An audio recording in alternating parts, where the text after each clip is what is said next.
We always say, there we go, we're live. Hey, here we go. Little pause there before we go live. Is it going to work? Is the internet on our side today or what? All right, welcome to season 2, episode 2 of Winephabet Street, and we are talking about Barbera today. So, Yeah. very excited. And I have Elmo here with me today to help introduce everything. And it is kind of a yucky day outside. Was it by Cape May, Deb? Yeah, it's kind of a day where I'm glad after I worked out, I didn't have to go anywhere. Ah, yes. You know, I mean, I did change my clothes for Winephabet Street to put on a nice sweater. You got all the lousy sweatshirt I was on. You got fancy for Winephabet Street. I did. I put on something presentable. Oh, all right. Elmo likes it. Elmo likes it. So, shall we do introductions or Elmo first? What would you like? Let's do Elmo first. All right, we shall do Elmo first. Hi, Michael.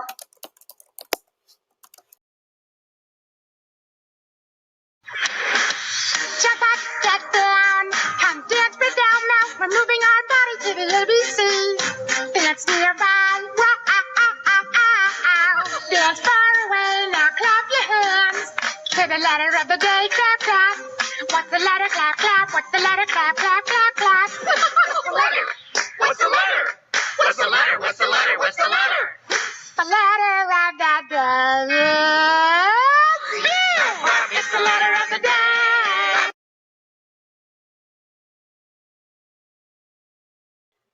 Clap, clap. Clap, clap. Clap. It's the letter of the day. And we are talking Barbera today, so I'm pretty excited because I have had Barbera in the past, and I've always liked it. So I'm kind of excited to try this wine, and it was kind of cool doing some research on it because I just grabbed a bottle and then I found out that the region that my bottle is from is one of the top regions, like the region. So gotta love it when a plan comes together. Yeah, and I was hoping, hi Karen, I was hoping you had that one because I've got the other region. And they are slightly different. Yes, so it'll be very interesting to see how it goes. But let's do some introductions first. So Okay. I'm Lori. I'll go first today. I'm Lori. Okay. My husband and I own Dracaena Wines in Paso Robles. I am on social media under both Dracaena Wines and Exploring the Wine Glass, which is the blog and the podcast. I am a UC Davis winemaking graduate as well as a WSET Level 2 graduate. And I am right now in the midst of organizing everything for December 4th, which is Cab Franc Day. So please check out Twitter and check out social media and use that hashtag Cab Franc Day and share the love on December 4th. And I'm Debbie Giaquindo. I'm the Hudson Valley Wine Goddess. I'm a certified specialist of wine, a wine location specialist in port and champagne. I'm also a certified travel counselor. And I'm an author of Tapping the Hudson Valley, a guide to the craft beverage producers and the sites along the way in the Hudson Valley, and co-owner or partner in Kitchen 330, which is a restaurant in Stone Harbor. And I think that's probably about it for right now. That's about all I can handle. I can't handle anything more on my plate. You and me both, man. I need a break. But so we are talking Barbera, and we're back. We are back in the Piemonte region. So I've got a question for you. For me? Yes. Well, here's the question just overall. So Piedmont, I was going with Piedmont, and then I was looking for maps, and it says Piedmont. So I got, for a moment, totally confused. So is there an American spelling for it and the Italian spelling? You Is got that it. what it is? American. Us Americans. Yes. There's Totally American. cleared it up because it got me totally baffled. I'm like, what is it? Yeah, Piedmont? Piedmont. the American has the D. I don't, because it's Piemonte. Yeah.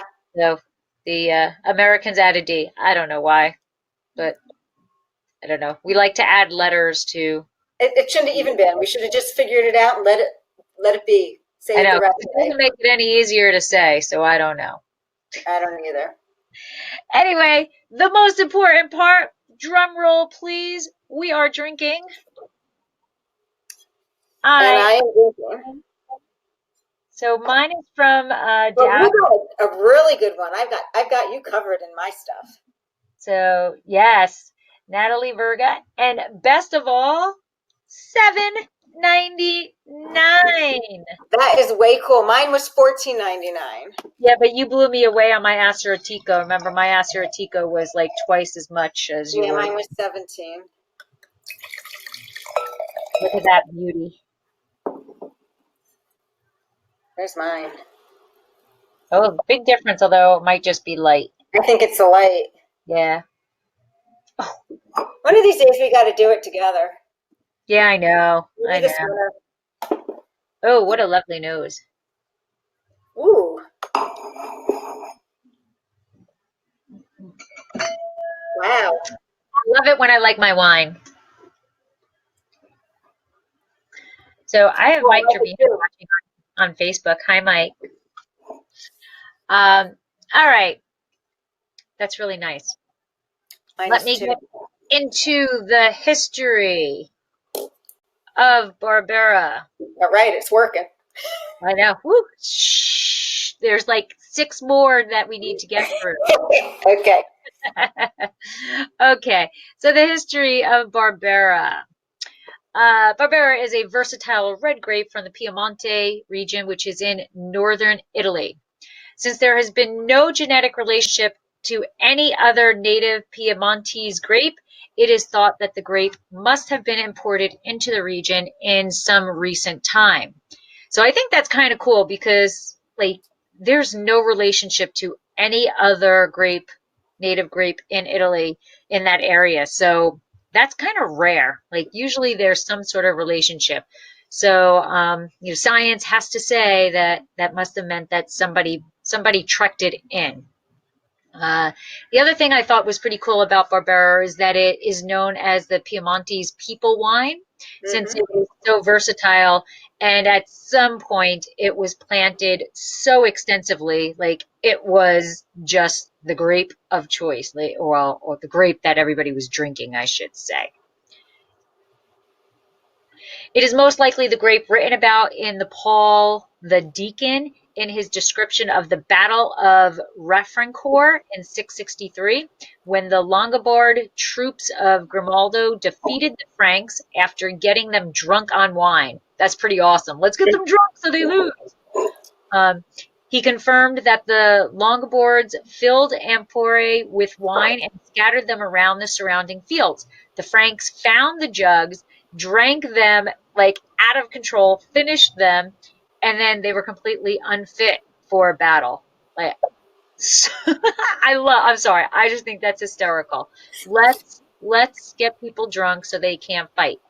And this is now the second wine that I've learned had anything to do with battles, because as we go into our letter E, but I learned it while I was in Hungary, the bull's blood also is called bull's blood because of the battles. So history is absolutely my worst. I really never got into history in high school, never got into history in college. So I had no clue what that battle was. So I had to check it out. And the battle was fought between the Franks and the Lombards, and the battle was won by the Lombards, and the blood spilt by the Franks tinted a local stream red, giving the area a Latin name, Rivis exsanguine, Francorum, which literally translates to a stream full of Frank's blood. Okay. All right. All right. The pretty grape Barbera. There's also documentation from the 16th century in the city hall of Nizza Monteferrato, which mentions the growing of the grapes, which is thought to be Barbera. In 1798, Count Nouvelune, in his duties as deputy director of the Agrarian Society of Turin, identified Barbera in his writings on the varietals grown in Piedmont. He listed it under the name Vitis vinifera Monteferratensis, Whew. basically meant the grapes grown in the hills of Monteferrato. When phylloxera hit in the Piedmont region in the late 1800s, it required substantial replanting of vines. Barbera was the choice for many new plantings due to its ease of growth and vigor, which helped and ultimately harmed the concept of Barbera. So very similar to Merlot. All of this grape is planted there. It is not really well cared for. It's just grown to produce as much tonnage as possible, so the quality had dropped. So it became very much known as a bulk wine. Historically, it is blended with more tannic red grapes from southern Italy for the bulk wines, and it really tends to not have, or used to not have, any real true aroma or palate profile of itself. So it's like the tofu of the grape world, right? It just takes on the flavor of whatever is blended with it. In the mid-1970s, Michel Chiarlo and Asti began using malolactic fermentation to change the harsher malic acid to the softer lactic acid. And this allowed for a more finesse wine. And he also produced Barbera as a varietal wine, which increased its name and recognition and popularity. So he is really the reason why Barbera started to become its own entity, to become a varietal versus just part of a blending grape. And then during the 1980s and 90s, the Super Tuscans, they came on board and everybody was like, woohoo, Super Tuscans.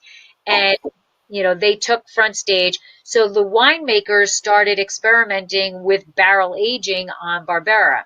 And that they learned changed the characteristics of the grape, of the wine also, and it added a little bit of spice, and that has now become what we are more familiar with in this quality Barbera. I love this photo. Giacomo Bologna of the Breda estate was the first to actually barrel age, and his Bricco del Ossolone was the first internationally marketed Barbera, and he actually led the way for other winemakers to follow in his footsteps. So he's kind of like the true father of making sure Barbera made it to other countries and was deemed more than just the people's table wine. It is the fourth most widely planted grape in Italy, and it is most widely planted grape in Piemonte, and it accounts for over 50% of the annual DOC red wine production. And it actually makes up 35% of all vineyard area. DOC regulations allow for generous yields and low ABV. Alba, Asti, and Monteferrato are the three DOCs within Piemonte. Within these DOCs, there are actually even smaller townships. The highest quality Barbera comes from the DOCG, Barbera d'Asti, which is what I have. The Monteferrato zone is considered Barbera's birthplace, and records of it growing there exist as far back as the 13th century. The hills around Alba and Monteforte de Alba have proved to be capable of growing some of the best Barbera in the world. Now, Barbera actually is in other areas. We do have Barbera in Paso. Although it is not often seen labeled outside of Italy, it is found in many other Italian regions. It is the most planted grape in the Lombardy around Milan. Sardinian has its own strain known as Barbera sarda, and in other areas of Europe, such as in the Primorsky coastal region of Slovenia on the Italian border. It is also popular in the Central Valley of California.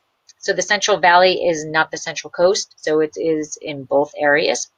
In Argentina, it can be found in Mendoza and San Juan, and it is becoming more popular in Victoria, Australia. So John Doyle from the Cupertino Wine Company and the Las Palmas Winery is the first to import Barbera into California and produced his first vintage of Barbera way back in 1884. In the late 1890s, the Italian Swiss Colony Winery used it to produce its table wines, and Louis Martini was the first to produce it post-prohibition, and that was in 1954. So generally speaking, Barbera is usually drunk young in Italy, but now that they are becoming barrel aged, they can be cellared up to 10 years. So that is the history. Okay, so shall I move on to characteristics? Yes. All right. Michael Kelly is rubbing it in that he's drinking Barbera on the deck at 80 degrees. I know, right? 30-something degrees here, 40 degrees here. So, characteristics.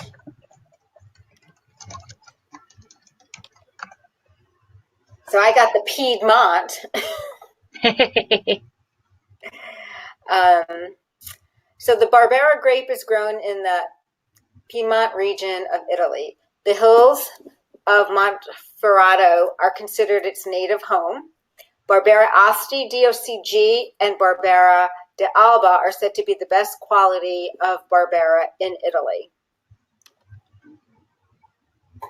Where am I going?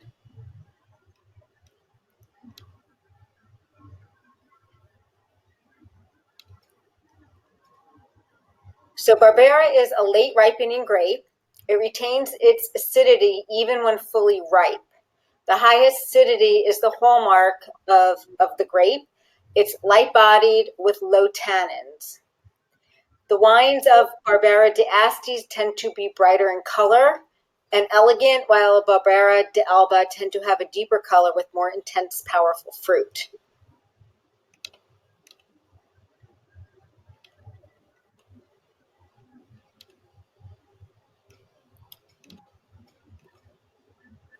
So the flavors that you can get from Barbera are strawberry, raspberry, red and black cherry, blackberry.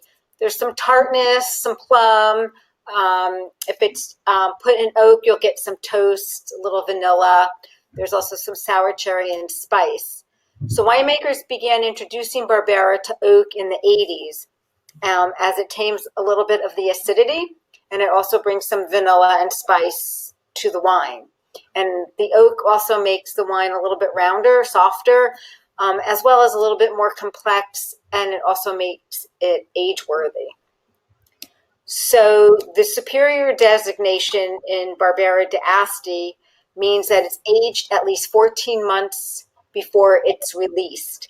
And of those 14 months, 6 months have to be in oak. Barbera de Asti tends to be a little bit more fruitier with a little bit more minerality. And the Superior incorporates new practices.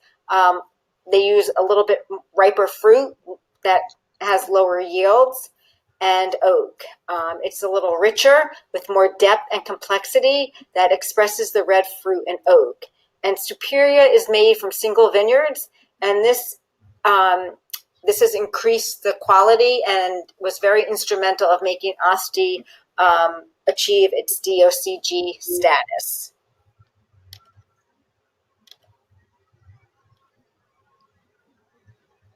Nice.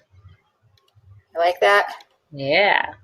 All right, so Barbera is an adaptable grape, and it can grow in a lot of different soils, but it thrives most in the less fertile calcareous soils, and clay loam. The soils of the region actually resulted from the retreat of the Padano Sea that covered a large part of Piedmont and northern Italy 16 million years ago.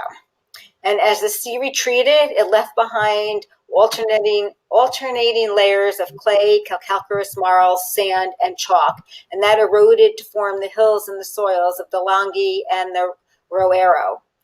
And although formed similar, they are a little bit different. The Langhi area is more calcareous marls, known as terra bianca, B-I-A-N-C-H, which means white soil.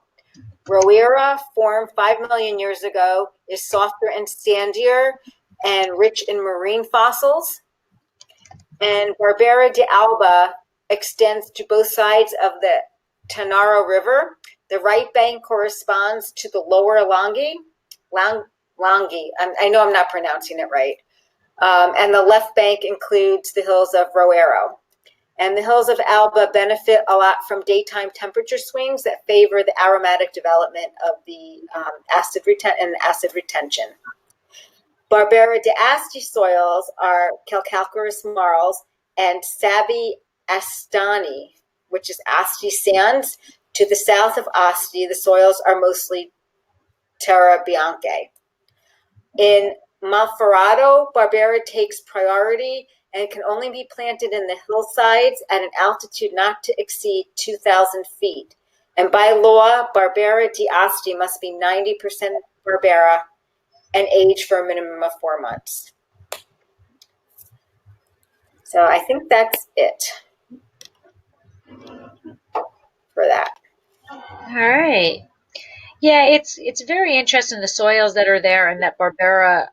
You always talk, or you always hear about how vines like to be stressed, and that those stressed vines create better wine, ultimately create better wine, and it's because the vine can only emit so much energy into its vine, and if it's having difficulty, if it's stressing, it's going to go into reproductive mode. When it goes into reproductive mode, that means it's focusing its energy on the grapes themselves, since that's the seed, versus the green. So it's very, very interesting. And in Piemonte, those soils are extremely rocky and low nutrient level, so they're always in a constant stress situation. So you would think that the Barbera, being in such a stressed environment, would be a very powerful grape, or taste, but it's really not. It's a rather soft, and it's kind of light. Yes, it's light, and it really, I still don't think it has a whole bunch of character to it. It's, I like it. But it's not. It's Barbera is not an in-your-face grape. So if you're looking for cold, right, it's not strong. But it's easy drinking. It is, and that's what makes it such a nice. Mm-hmm.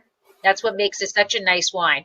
But you need to, if you're picking up a bottle of Barbera, you have to realize that it's not going to be one of those in-your-face, fruit-forward wines. That doesn't mean that they're not complex. I mean, there could be multiple layers to your Barbera. It's just not a big fruit-forward grape variety, and that kind of blows my mind a bit, because it grows in such a stressed area that usually means that it's a little bit more concentrated in that profile. But just the structure of the grape, and they really still don't know the DNA of the grape either. Right. So it's very interesting. So I am drinking tonight. Almost a patio pounder, yeah, right, Michael? Yes. It really can be a patio pounder. Mine is 13%, and it's kind of sad to say these days that 13% is a patio pounder, but that pretty much is a patio pounder. Mine's 14.5. All right, so you're kind of past the patio. You're going to start to feel that if you're pounding that. 13%. The other day I was drinking Sylvaner, Okay. and it was 12%, and I'm like, I'm not even drinking here, you know. But it was I thought it was a beautiful wine. But at 12%, you can really have, you know, quite a bit, and that's really kind of a sad statement of today's society, I guess. But and how the wines are. Somebody I was listening to John Taylor and Christine Trice on Pairs with Life podcast, and they were drinking something that was a 15.9 labeled wine, That's a pretty Syrah, good. 15.9, and you know that could. And he joked about it. He's like, all right, everybody lies. Let's just say, that's 16.5. Let's go to that. Because, you've got that 1% legal ease. But 15.9, that's a headache in a That's bottle. pretty good. Yeah. Yeah, absolutely. All right. So what are you getting in your wine, Deb? A little raspberry, blackberry.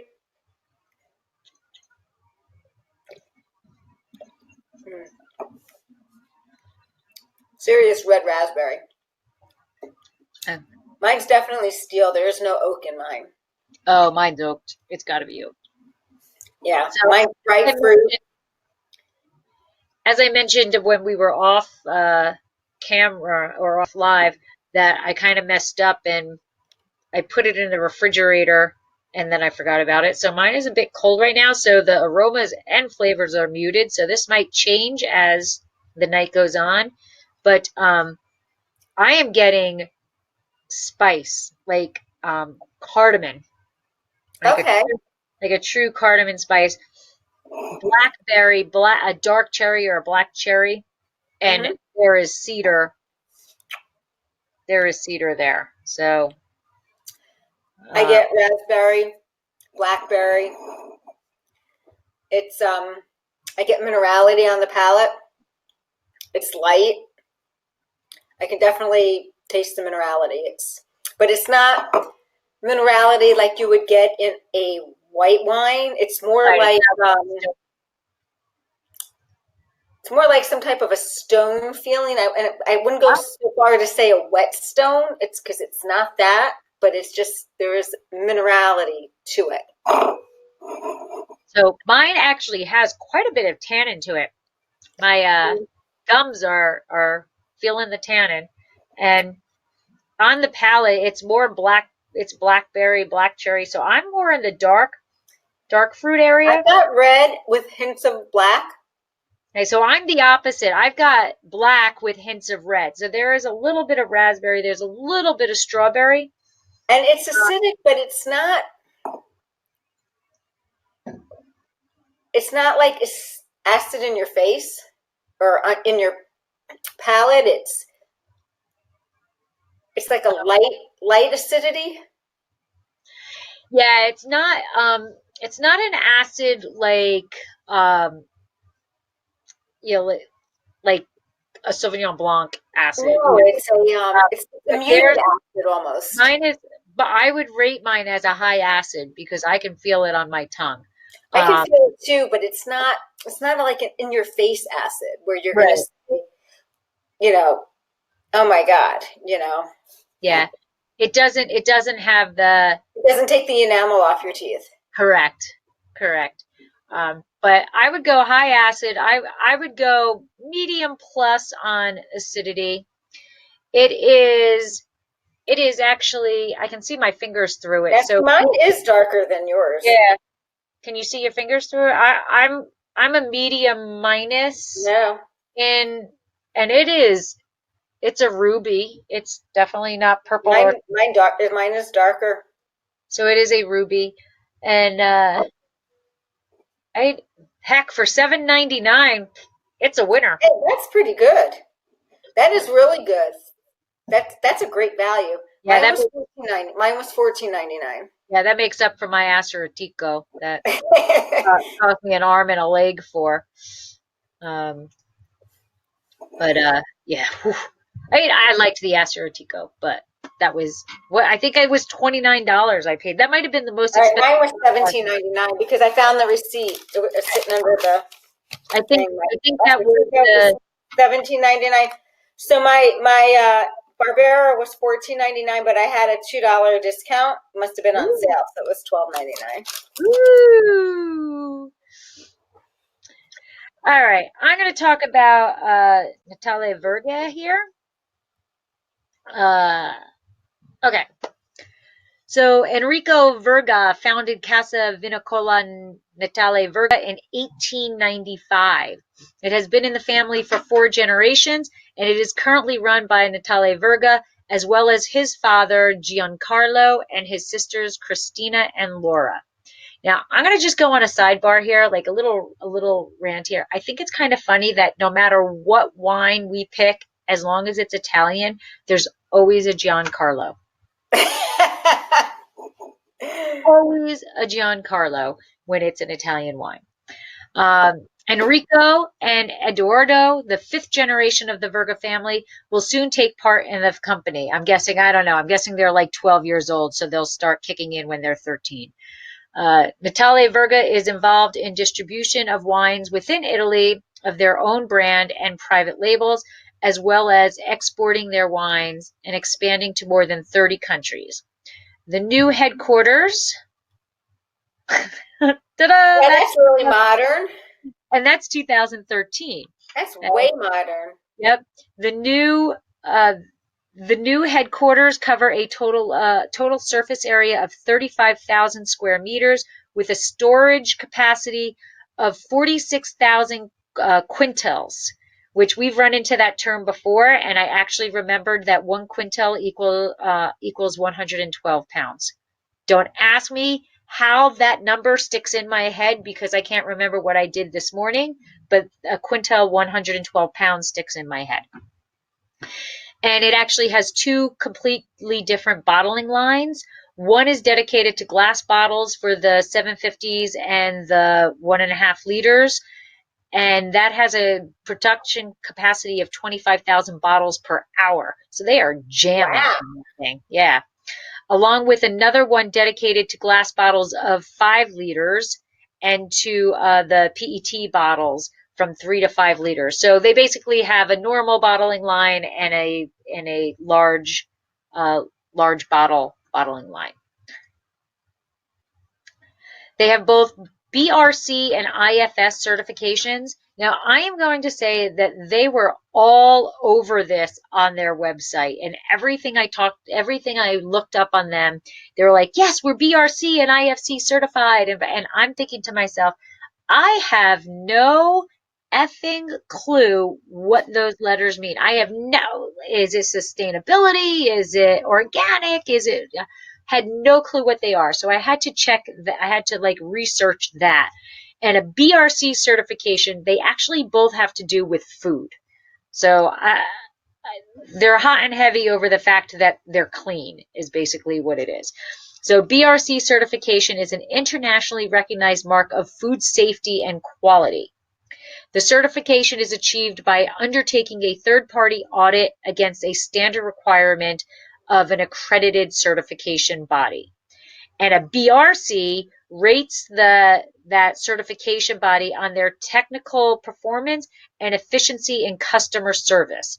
It takes 6 months to get certified versus like the 3 years it takes to be organic and things like that. An IFS certification shows that the certified company has established a system suitable for ensuring food and product safety, and that is considered implemented customer specifications. So basically, they're accepted by our version of the FDA.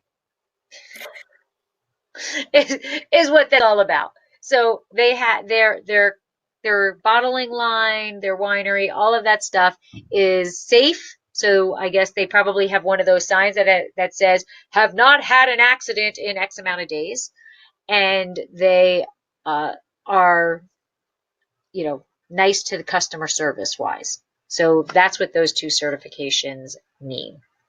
So that is Natale Verga.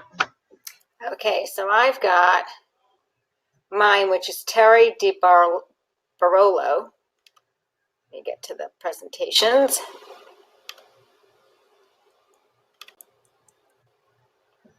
So this is, I just had to do a screenshot of the front page because I just really like the saying. Oh, I saw that. I saw that someplace else. It said, it is the miracle of each grower, their work to produce the end product. Because they are a cooperative. Okay. So each cluster of grapes tells the story of the miracle of the seasons, of the sun and the rain, of the work that encompasses thousands of nuances. And that is so true, because that's the work of the season. You don't know what way it's going to go, and it is the miracle of what God has given you in form of, sun, rain. The problems of being a farmer. And everything. So Catena Terra del Barolo was founded in 1958 when Arnaldo Rivera, who was... Is he related to Geraldo? you never know. You never know. He was the Castillon Faleto's mayor.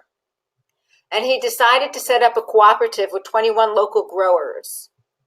And today, the 21 local growers has expanded to 11 villages that make up the appellation, with more than 300 members and 650 hectares that are grown. Terra di Barolo means the magic of a community of workers that have turned wine into a miracle. So I wanted to put this on because when you visit their website, they list all their growers, and it's kind of really cool. So this is part of a picture of all their growers. They have 300 of them, and it lists them, the year they came into the consortium. It gives background on it. It shows a picture of them. I thought it was just really nice. It's a real nice kind of like, they're all one big family, going for the same, same outcome. They're all in it together for the betterment of farming, wine, lifestyle, and all. So this is my wine. And so when researching it, it's clear that there's different labels for the wine where the wine's exporting, because this is not the label that was on the website for this particular bottle. Okay. So I thought that was quite interesting. So that's really all I got. Different requirements for different countries of what's on the label? I don't know. So what was on their website was more like your label. Oh, okay. So I'm kind of thinking this, well, you can't see my pointer thing, is more like a coat of arms. Right. To me, I couldn't find anything defining off their website. So. Did you have your international thingamajiggy on it? I do have the international, the DOCG thingy. Yeah. Yeah. That's the technical term, thingy. Yeah, the thingy, the DOCG thingy. Right. And it's got the number on it, ABCD 5092980. Then it's got a bunch of other characters underneath, kind of like what's on your VIN number on your car. Right, right. So mine is ABIV. So I guess that's what determines the region. What's yours? AB? IV. And mine's ABCD. So, I don't know what it must mean something or another. But pretty interesting. So on a scale of 1 to 10, For your price that you paid, would you buy again or not buy again? I would buy again. I would say it's probably a 7, 7? 7, 7.5. Yeah. I would definitely buy this again. I think this would be a nice summer red. I don't know about you, but heavier reds in the summer, I can't drink because it just gets me hotter, Right. you know? In the wintertime, this will go with lighter food. Right. It would not go with a steak.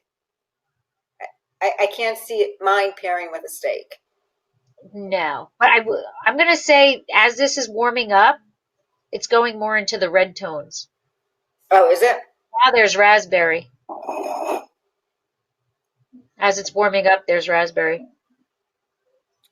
No, it would not. It would not.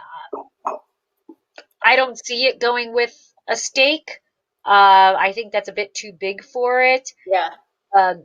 I think it needs a smoke, gaminess. Yeah. I mean, it definitely can go with meat, but I think it needs a little bit more of a savory aspect of it versus bleh, meat. Yeah. Yeah. Yeah. Well, you got No, I feel like wine steak. pairing.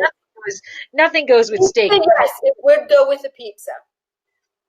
Oh, well, yeah. Yeah, well, Yeah. yes.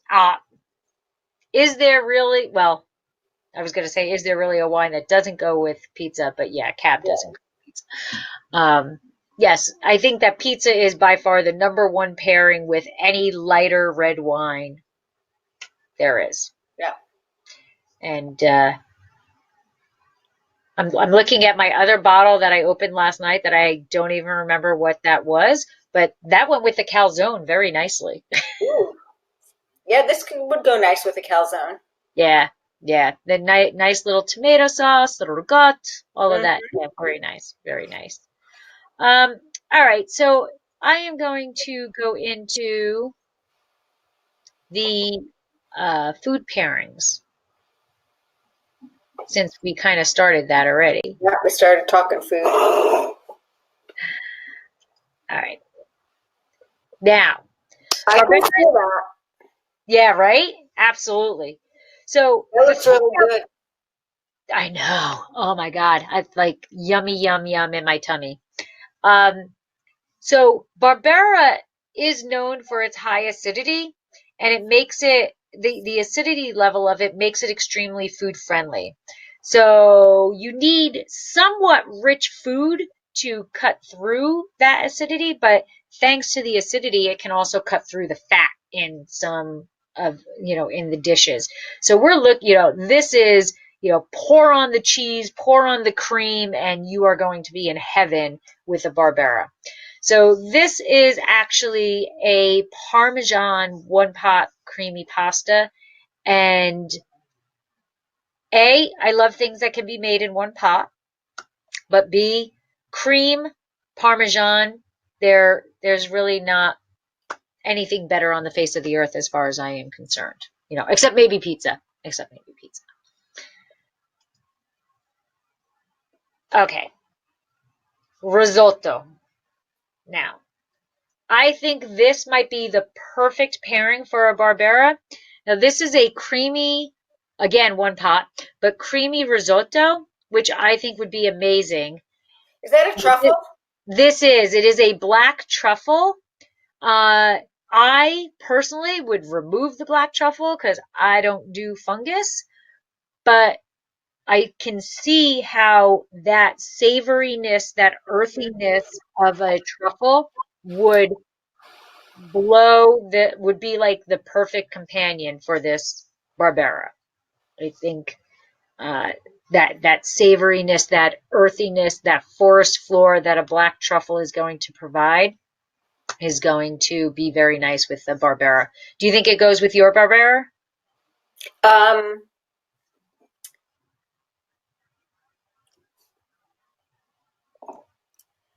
I think it would go with an oak Barbera better than mine. Oh, okay. Okay. I can see. I get that. I get that. Because there you get a little bit of the earth, the spice. Right. Right. And I get yours is crisper. Yeah. So Ooh, now duck. we get into those game meats. So this is roast duck, and as you know, that's never ever ever going to be on my plate. But again, That's on our menu. so that's going that gaminess though, I think is going to pull out that smokiness and Hmm. that spice that Barbera has. So I think that it would be an excellent pairing. And the fact that duck doesn't, well, I can't really speak because I have never ever tasted duck in my life, but Okay. I don't think I don't think that duck is a powerful gamey. No, it's not. It's not like a venison or Right. ostrich or whatever. No, Right. it's not. This I can see going well with duck.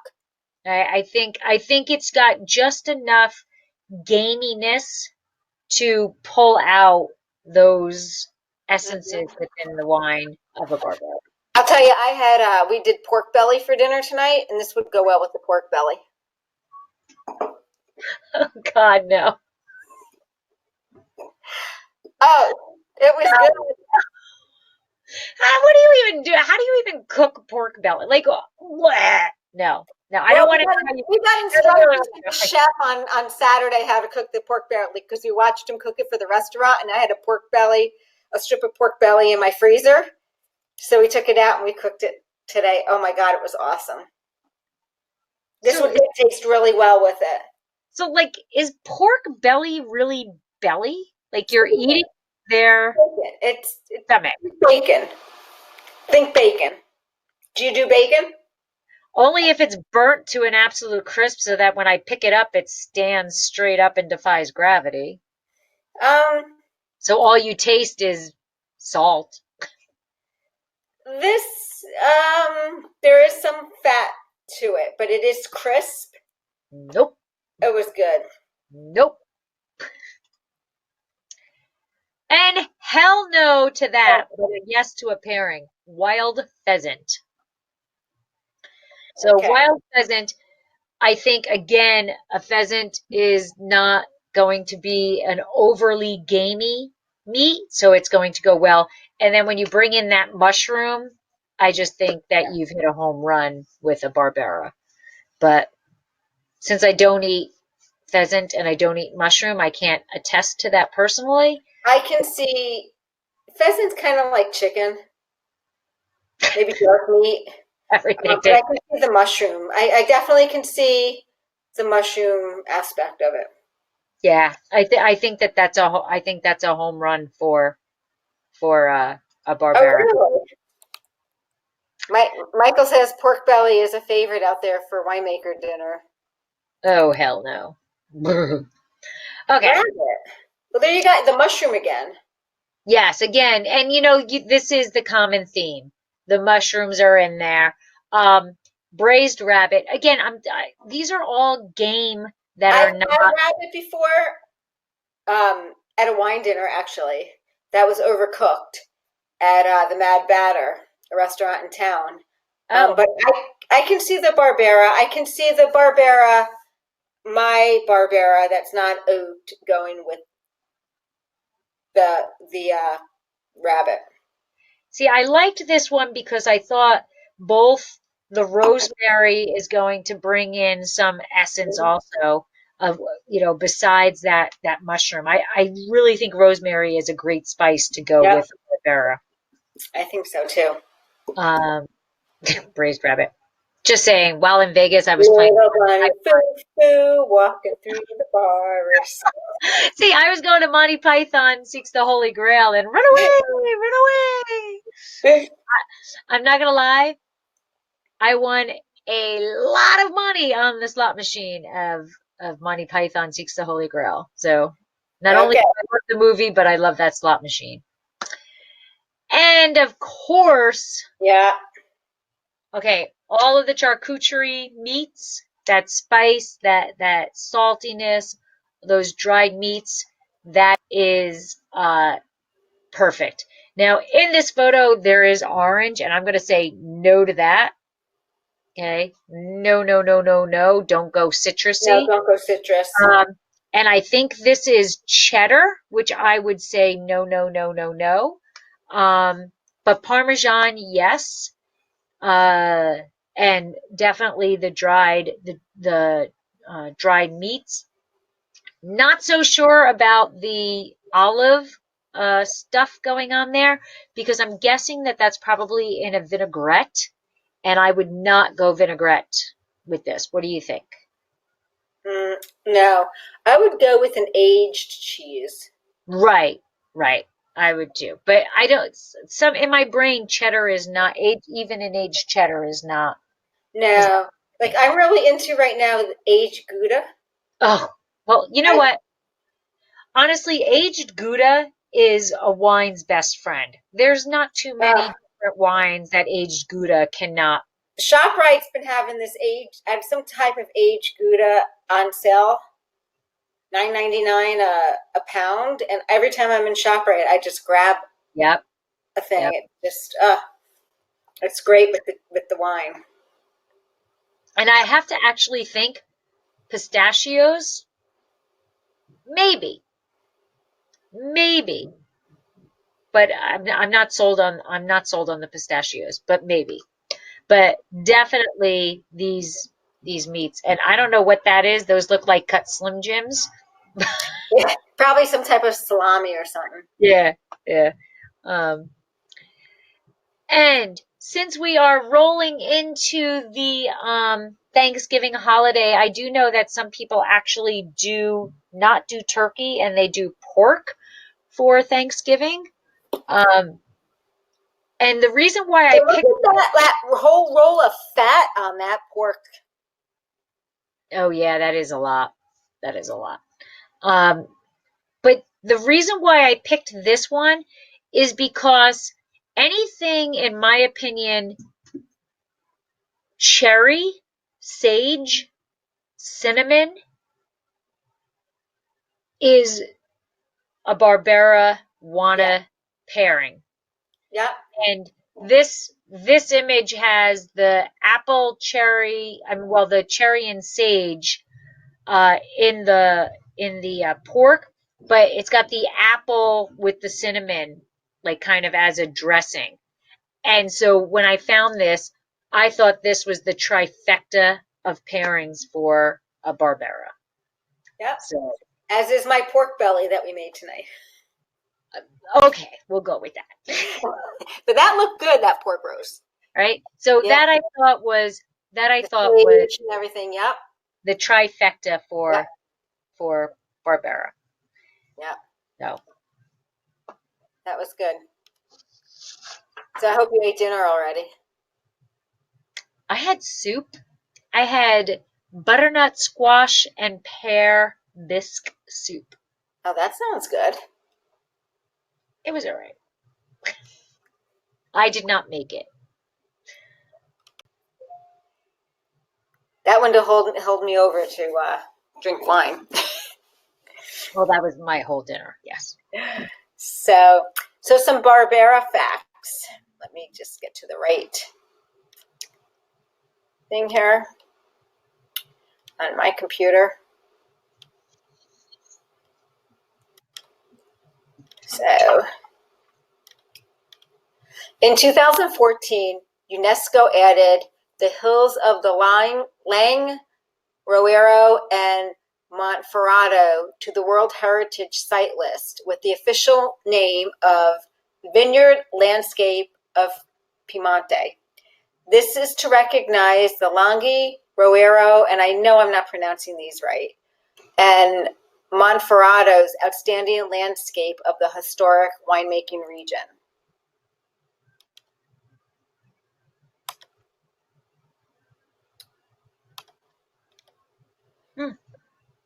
So here, I wanted to go over the labels a little bit. So this is a superior, but Barbera d'Asti DOCG and Barbera Asti DOCG superior may carry the name of Vigna, Vigna, which I believe yours did, Lori. You have that on your label, Vigna? I don't see it. No. No? Why did I think you did? Well, that meaning the name of the locally recognized place or subzone on the label. Fields for both Vigna and Vigna Superior wines require 8 tons per acre with a minimum alcohol of 12.5%. And that's considered Piemont's finest Barbera. Well, it qualifies for that, so maybe it's in But the I back. saw the Vigna on the label. I'm No? not seeing it. No, it's got the DOCG written out. No, I don't see it there, but I must have been hallucinating. or I'm just not seeing it. That's a distinct Okay, so question. the Barbera d'Asti Really, DOCG. really small. The font is really, really small. Okay.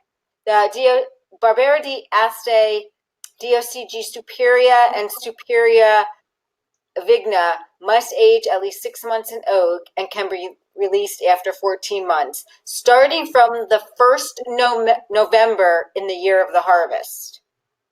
So that's Yeah, when the countdown starts. isn't that cool? Like different countries, like it's kind of like Germany. There's the pick date in Germany, and here they start in November and you count from there. Right.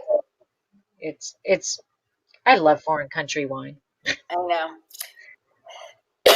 Excuse me. I just swallowed the wrong way. Hate when that happens. So Barbera d'Asti is the second largest Piemontese appellation after Asti DOCG with regard to production. And here we have some pictures of the grapes. There are cluster. what? That's a very tight cluster. That is, isn't it? So there are 62,900 acres planted worldwide, with 52,600 planted in Italy, 7,000 in the U.S., and 2,000 in Australia, 1,300 in Argentina. In the United States, well, in Italy, they're planted in Alba, Oesta, Asti, Monteferrato, Puglia, and Sardinia. In the United States, they're in the Sierra foothills, Central Valley, and Santa Barbara. In Australia, they're in Mudgee, McLaren Vale, and the Adelaide Hills. And in Argentina, they're in San Juan and Mendoza. And let me go to the next one. Next slide. Oh, there I got my wine again. Boy, my wine just keeps showing up. Traditional Barbera is considered the people's wine because it's easy drinking.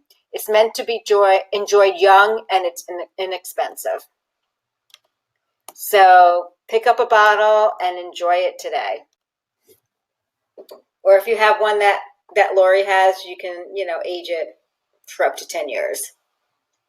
Yeah, the oak ones can age. I'm gonna go with this one. I would drink this one within like 5 years. I wouldn't go 10 with this one. But So mine's in 2017, so we're in 2019, and I think it's drinking really well. mine's a 17. Yours is 17?